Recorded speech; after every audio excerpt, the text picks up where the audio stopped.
Polígrafo de la Estrella de Panamá. Me da muchísimo gusto estar con ustedes. En el Polígrafo les saluda con muchísimo agrado Adelita Coriat. Hoy vamos a hablar de economía y vamos a conocer las perspectivas de nuestro país para el próximo año y también las que podemos entender con respecto al endeudamiento, nuestro presupuesto del Estado, los ingresos del canal, la función de la DGI, si la está cumpliendo como tal, o qué es la visión de nuestro invitado, que recibo con muchísimo agrado, don Felipe Chapman. Es economista, socio de Indesa, y yo encantada de tenerlo. Gracias, don Felipe, qué lindo que vino. Con gusto. Siempre me encanta tenerlo acá porque me parece una visión objetiva, ¿no? Don Guillermo, la perspectiva de crecimiento para el año 2018, según lo que he leído, sin ser especialista, es de 5.8, 5.6, más o menos así la catalogan el gobierno y también algunos expertos como usted. ¿Coincide en esta cifra? Sí, nuestra proyección para el próximo año, la proyección de Indesa es 5.6 para el año 2018, así que sí coincidimos. ¿Es una cifra alentadora o cómo la califica? Es un muy buen crecimiento, potencialmente puede ser el más alto del continente americano, Así es. Uno de los más altos del mundo. Sí, hay que reconocer que todavía ligeramente por debajo de nuestro potencial de crecimiento, que es más cercano al 6%, que sería el crecimiento más ideal, si uno quiere verlo desde ese punto de vista, porque produce obviamente más oportunidades, sobre todo en el mercado de empleo, ¿no? ¿Estamos recogiendo bien las oportunidades de generación de empleo o de atracción de la inversión privada en el país? De la atracción de la inversión, sí, podríamos hacerlo mejor, pero yo creo que estamos haciendo una tarea mejor que la que estamos haciendo en el mercado laboral. Y en el mercado laboral digo que no es tan buena o es peor, porque eso obedece primordialmente al entrenamiento académico y técnico que reciben los ciudadanos. Es decir, en la medida que tengamos un sistema educativo y un sistema de preparación técnica que es insuficiente para darnos las herramientas a los ciudadanos para aprovechar las oportunidades que nos da la economía del siglo XXI, entonces se pierden oportunidades. Pero lo que estamos viendo mucho es que hay una inversión interesante por parte del gobierno en infraestructuras. Es decir, el país todavía no termina de ajustarse en logística, movilidad, transporte y todo lo que esto puede conllevar. Pero inversión de empresas, por ejemplo, extranjeras en nuestro país, ¿está teniendo esta acogida Panamá para ellos? Sí lo está teniendo. Los niveles de inversión directa extranjera son de los más altos en el mundo, en el caso de Panamá. Ahora bien, ha cambiado un poco el tipo de inversión. Hace algunos años era primordialmente capital fresco que se estaba invirtiendo en el país. Hoy en día la parte mayoritaria es reinversión de utilidades que generan empresas que ya están en el país, lo cual también obedece a un factor importantísimo que es la confianza que percibe ese inversionista en el país. Y lo que mide el inversionista es el riesgo país. El riesgo país se mide desde un punto de vista económico, financiero y político y social. Desde un punto de vista financiero o económico, estamos en uno de los puntos donde hemos tenido la prima de riesgo que exige el mercado más baja que hemos tenido en nuestra historia. Ahora mismo, si mal no recuerdo, estamos como en 129 puntos básicos sobre su equivalencia del Tesoro de los Estados Unidos, que equivale a que un inversionista exige un rendimiento en Panamá sobre un rendimiento de los Estados Unidos que equivale a un poco menos de 1.30 puntos porcentuales. O sea que estamos hablando de que se exige un exceso de riesgo, un exceso de compensación por ese riesgo adicional relativamente poco. Ahora bien, eso responde a el buen entorno económico que hemos tenido en el país en los últimos 15 años. Un buen crecimiento, unas finanzas públicas sostenibles. A lo que ahora yo recomendaría que hay que tener mucho cuidado es los posibles riesgos políticos y sociales. Entre los riesgos políticos tenemos temas como la corrupción, Claro. que es fundamental atacarla no por temas solamente de valores o éticos o morales, sino realmente por temas económicos. en la medida de que inversionistas locales y extranjeros perciban que en el país se hacen cumplir las leyes, de que hay una persecución realmente efectiva contra la corrupción, el país crece más y aumenta las oportunidades Pero no de vemos, crear riqueza. ¿esa percepción es realmente cala verdaderamente en estos... en el sector económico, o cómo mira No. el sector económico las acciones que está haciendo el Mi gobierno? percepción, y esto es una opinión muy propia, es que un grupo muy minoritario de la población realmente comprende y ha logrado internalizar los riesgos que conlleva la corrupción. Es más, uno va y le pregunta a muchas personas, ya sea empresarios, inversionistas, profesionales, inclusive personas o ciudadanos que están en el sector informal, qué tanto le preocupa la corrupción, y no me sorprendería escuchar que poco le preocupa, porque realmente no logran comprender el impacto que eso tiene en su vida directamente. Y eso es un reto, y el impacto que tiene en la vida del ciudadano común es enorme, Claro. porque nos hace, Un impuesto. nos trunca oportunidades de crecer más rápidamente, de crear más empleos, de crear más riqueza, de que el costo de la vida crezca menos, de que, por ejemplo, el costo de acceder a financiamiento como personas, hogares o empresas sea más barato. Si se manifiesta en muchísimas formas que paradójicamente los ciudadanos no comprenden. Y esto va hilado hasta cierto punto, o sea, el hecho de la inversión de dinero fresco con la competitividad y con lo que ofrece el país también. Por supuesto, con la Al competitividad llegar a y el nivel de productividad. Exacto, o sea, y yo veo que Panamá cada vez está más burocrático. Sí, bueno, es un país, y tú me preguntabas sobre el tema de el aumento de empleados en el sector público. Y eso es un fenómeno que Panamá ha tenido desde que yo recuerdo, casi que histórico.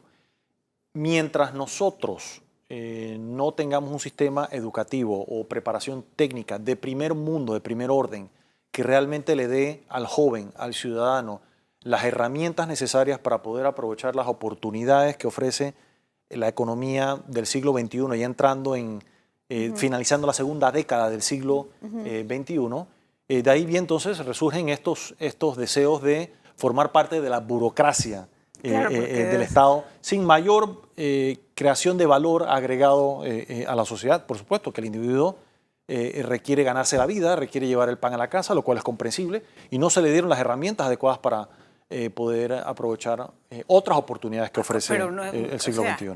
Y vamos a analizar esto, si quiere, después del cambio que tengo que hacer ahora, una pausa. Pero esto no ha podido ser un ciclo revertible.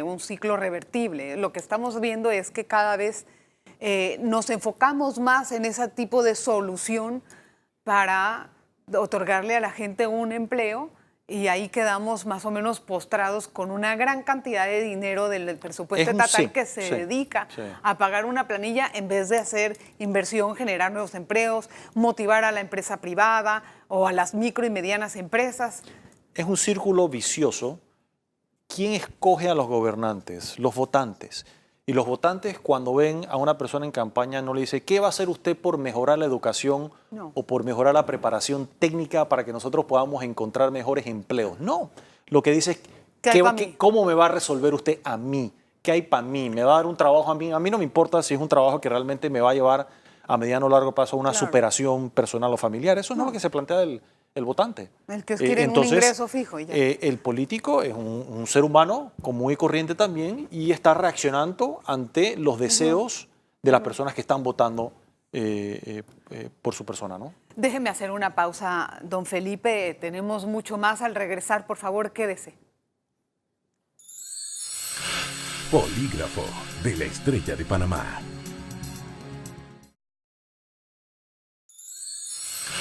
Polígrafo de la Estrella de Panamá.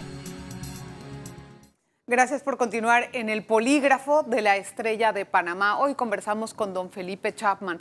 Don Felipe, lejos de que ese círculo vicioso no lo hemos podido romper, se requiere de cambiar toda la cultura política y que nos quede un buen trecho hasta que esto ocurra, o de un buen líder. Yo creo que es una combinación. Los políticos que tenemos, quienes gobiernan, es un reflejo de la sociedad.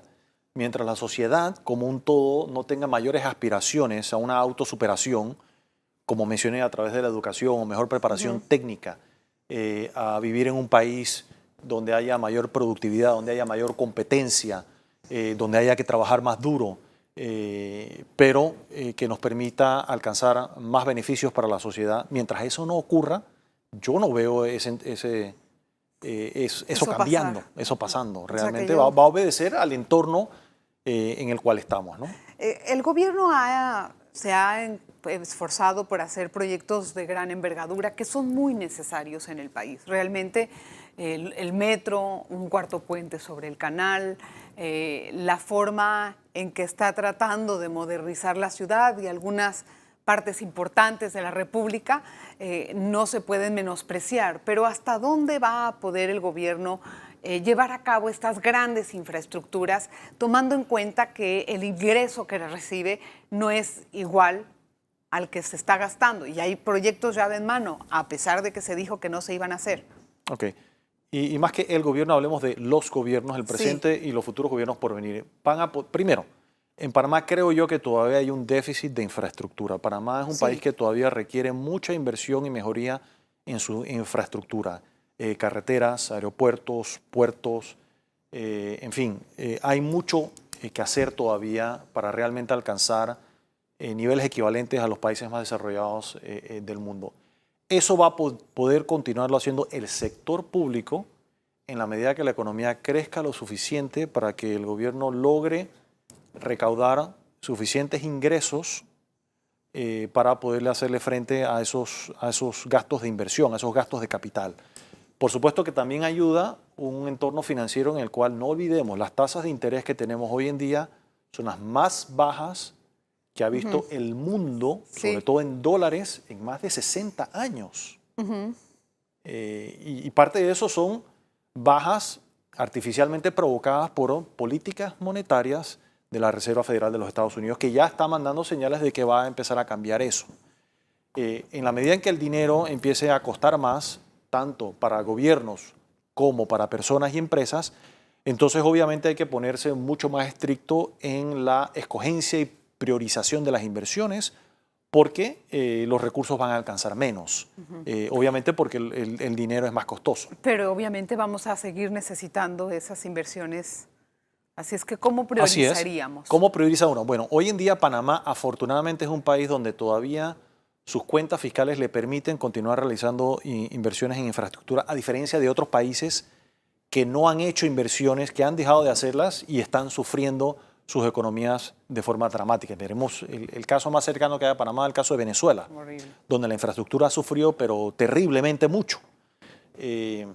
O sea que mientras mantengamos ese resultado positivo en nuestras finanzas públicas, vamos a poder continuar realizando esas inversiones en infraestructura. Ojo, pero yo no creo que es lo único que hay que hacer.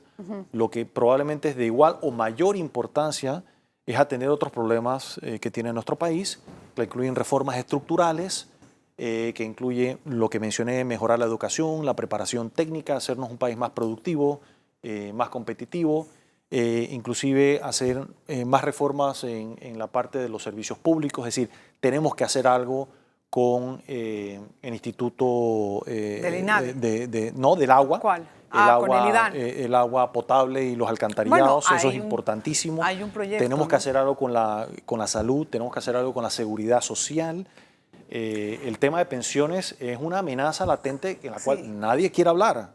Y el no hablar no va a hacer que desaparezca el problema. Don Felipe, este gobierno no parece tener la intención de hacer reformas tan profundas por temor a revueltas sociales, etcétera. Yo no conozco hasta el día de hoy un presidente, por lo menos en Panamá, que haya dicho, y mis propuestas de campaña son: vamos a modificar el régimen de pensiones del país y vamos a aumentar las cuotas y alargar los periodos de cotización y aumentar nadie lo propone, por supuesto que nadie lo propone, pero es un problema. Pero ¿qué ocurre? Que los ciudadanos, quienes vamos a tener que enfrentar el problema, no lo pedimos tampoco, y pensamos que al no pedirlo y al oponernos a esos cambios va a desaparecer el problema, lo cual es un autoengaño. Claro. Es un autoengaño. Ahora, ¿qué tan bien está haciendo la Dirección General de Ingresos su labor en recolectar los impuestos? Me da la impresión de que ha estado haciendo una buena tarea, ha ido mejorando la recaudación de impuestos. Creo que hay cosas por mejorar todavía. Por ejemplo, ahora con todo este debate de la reforma del impuesto de inmueble. Yo escucho mucha gente decir, hombre, ¿por qué no regresamos a la época donde se emitían estados de cuenta para que el contribuyente realmente supiera o se le recordara y hubiera una gestión activa para que el contribuyente pagara su impuesto? Y hoy en día, con la tecnología, debe haber muchas formas bastante más baratas que lo que había antes para poder hacerlo. Es decir, enviarle al contribuyente un mensaje de texto vía un celular o enviárselo vía correo electrónico. Es decir, hay tantas formas de hacerlo hoy en día en las cuales se podría hacer una gestión que no se perciba como una persecución, pero que se perciba como una ayuda, recordar, estar encima. Es decir, si tú o yo tenemos que cobrar una cuenta a un cliente por un servicio prestado o un bien vendido, le damos seguimiento y hacemos una gestión de cobro de esa cuenta. Es exactamente lo mismo. Pero ¿están todavía perdonando algunos pagos o se están haciendo excepciones o realmente se está tomando a todos por igual en cuanto al pago de impuestos? Quiero pensar que se le está tomando a todos por igual y no hay excepciones. No conozco lo contrario y realmente me sorprendería y me molestaría que ese fuera el caso. Los niveles de recolección frente al quinquenio pasado son mucho menores. ¿Por qué? Yo no diría que son mucho menores. Es más, cuando vemos la recaudación fiscal es bastante parecida. Hubo incrementos en el quinquenio pasado primordialmente porque hubo aumentos en algunos sectores de impuestos. Por ejemplo, el ITBMS aumentó de 5 a 7, 2 puntos porcentuales, es un incremento enorme. Pues sí. Entonces eso inmediatamente, por supuesto, produjo un incremento de los impuestos que a menos que se aumente, no se va a repetir ese incremento tan importante. ¿Usted cree que haya esta posibilidad o idea, esto es una cosa sumamente hipotética, de que el impuesto pueda aumentarse, el ITBMS, a 10%? La única forma que yo veo eso, la única forma que yo veo eso ocurriendo es que la población continúe exigiendo más beneficios en forma de programas de transferencia de recursos, más subsidios, realmente programas en el cual transferimos recursos del Estado al sector privado. Si eso continúa, inevitablemente, eventualmente va a tener que haber un aumento de impuestos. Tengo que hacer una segunda pausa, don Felipe, y se me quedan muchos temas en el tintero. Me gustaría conocer bien su opinión acerca de la ley de inmueble, ahora que regresemos de la pausa, para conocer qué es lo que usted opina acerca de esto, hablar acerca de la gestión gubernamental, la gestión estatal, si está andando por buen ritmo.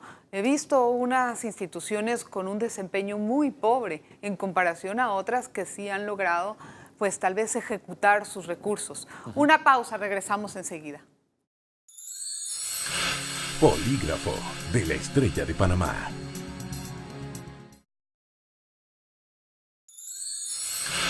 Polígrafo de la Estrella de Panamá. Gracias por continuar en sintonía. A ver, don Felipe, la ley del inmueble, la ley que se acaba de aprobar recientemente, estábamos hablando de ello hace unos minutos, muy polémica, pero finalmente, ¿fue un buen resultado para el gobierno y la sociedad o cómo usted la califica? Lo que tenemos hasta hoy en día, por lo menos aprobado, a mi juicio es un avance interesante, una mejoría en términos de simplificar y reducir la tasa del impuesto que ojalá pueda traducirse inclusive en mayor recaudación, porque se reduce los incentivos a la trampa o a la evasión. Mientras más complicamos los procesos de pagar impuestos y de cumplir con las leyes, más se promueve el incumplimiento de la ley. Tan sencillo como eso. Es decir, la simplificación es amiga de promover el cumplimiento de las leyes y de los tributos. Así es. Ahora bien, lo veremos en la práctica a lo largo del tiempo. En efecto, si esto logra recaudar más impuestos. Me llamó la atención algo curioso en el cual, por ejemplo, a los bancos se les permite o se les pide ser retenedores del impuesto al inmueble cuando se trata de hipotecas, pero no de viviendas principales o no de viviendas primarias. Sí, no. Y raro que se aplique para eso y no para lo otro. Eso me llamó la atención. Yo hubiera pensado más sencillo, o se aplica para todos o no se aplica. Tan sencillo como eso. Pero la reducción yo creo que del impuesto es es un avance importante. Ahora, don Felipe, ¿usted cree que la situación de modificarle al canal y después echar para atrás su presupuesto es una señal de qué? Terrible. De politizar el canal. ¿Qué es lo que a usted le viene? A mí realmente me dejó muy preocupado lo que yo vi en la Asamblea Nacional de Diputados y se menciona, o ellos mismos han mencionado que contaban con el apoyo del Poder Ejecutivo, lo cual me preocupa aún más. Todavía. Es decir, tenemos un marco constitucional para mí muy claro en el cual la Asamblea tiene la facultad de aprobar o rechazar el presupuesto de la Autoridad del Canal de Panamá. Pero tratar de hacer de una forma improvisada, inclusive tratar de reasignar partidas, reducir aquí, reducir allá, sin realmente entender un proceso que tomó meses en construirse, me parece a mí gravemente irresponsable. Y el mensaje que nos envía, primeramente, a todos los ciudadanos nacionales y obviamente y a los extranjeros que invierten o visitan Panamá, es decir, aquí todo vale y las reglas realmente no se les respeta. El comentario y creo no equivocarme, de la vicepresidenta con respecto a los salarios de los funcionarios del canal y con todo este asunto del presupuesto, a mí me da la impresión de que es también una intromisión o una forma de tener la política metida dentro del canal. De por sí ya tenemos una situación cuestionable en la manera en cómo se nombran a los directivos del canal. Veamos el debate que hubo en la Asamblea. Escuchamos en ese debate, por ejemplo, a algún diputado preguntarle al administrador o al presidente de la directiva, ¿qué podemos hacer nosotros como Asamblea Nacional para ayudar a que el canal produzca más utilidad de forma tal que le pueda entregar más recursos al Estado? Yo no escuché eso. Es decir, ¿cuáles son los retos que enfrenta el canal para no ganar más dinero? Yo no escuché esa pregunta. Y si esa pregunta es, bueno, tenemos que ser más competitivos, por ejemplo, en lo que se les paga a los pilotos, por mencionar algo, versus los pilotos que se le pagan en otras partes del mundo. O en invertir en X. O en hacer el puerto de Corozal, o en hacer otras inversiones en el país, o en utilizar los equipos de dragado y dragar en otros puertos alrededor del mundo para ganar más dinero. Yo no escuché nada, o sea, yo no escuché decir, ¿cómo hacemos para que el canal sea más productivo, más eficiente y gane más dinero? Lo que yo escuché es, bueno, ¿cómo yo reasigno sus prioridades y le saco arbitrariamente más recursos sin realmente tener en cuenta si lo que va a sufrir es la productividad de ese negocio a largo plazo? Eso es un síntoma que a mí me da a entender que el gobierno está ávido por dineros de cualquier lado para sacarlos. Bueno, es que no es el gobierno, son los gobiernos, son las reglas del juego bajo la cual nos regimos en Panamá. Ahí están, y regreso nuevamente, es esa persona que toma una decisión llega a la Asamblea o llega a la presidencia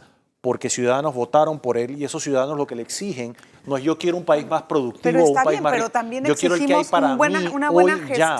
No todo el mundo tiene esa mentalidad. Habemos ciudadanos que votamos para conseguir una administración adecuada del país, transparente, honrada, sin corrupción y eficiente.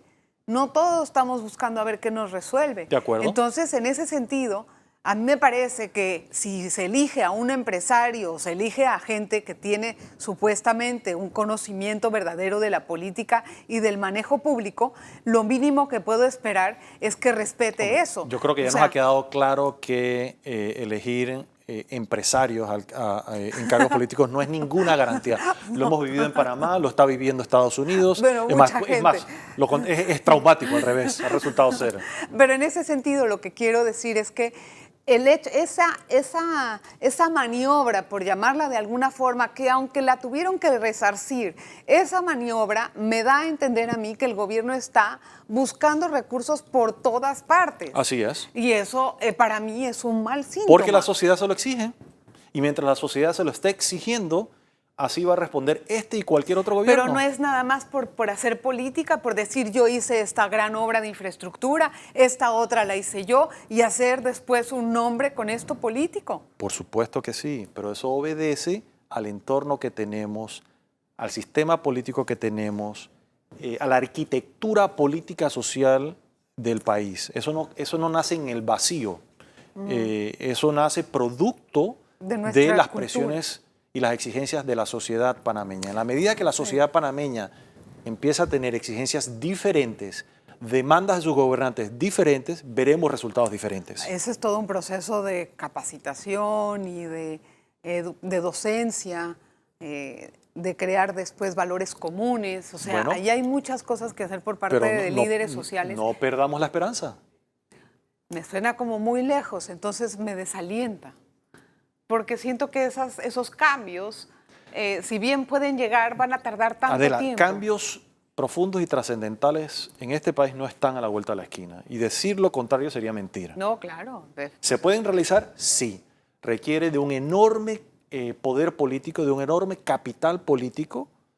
Por ejemplo, realizar reformas importantes en la seguridad social, realizar reformas importantes en la educación. Claro. Requiere de un capital político enorme. Importantísimo. Importantísimo. Y el respaldo ciudadano, el respaldo de la sociedad. Si un gobierno no cuenta con el respaldo debido de la ciudad para hacer ese tipo de transformaciones, no se van a hacer. Es un obstáculo grande. Gracias, don Felipe, por estar con nosotros en el Polígrafo. Muy interesante las apreciaciones, con una visión muy clara sobre el futuro de nuestro país y de lo que debemos de hacer más bien. La tarea me la asigno, ¿no? Gracias, don Felipe, por estar con nosotros. Gracias a usted siempre por estar en el Polígrafo de la Estrella de Panamá. Nos vemos la próxima. Polígrafo de la Estrella de Panamá.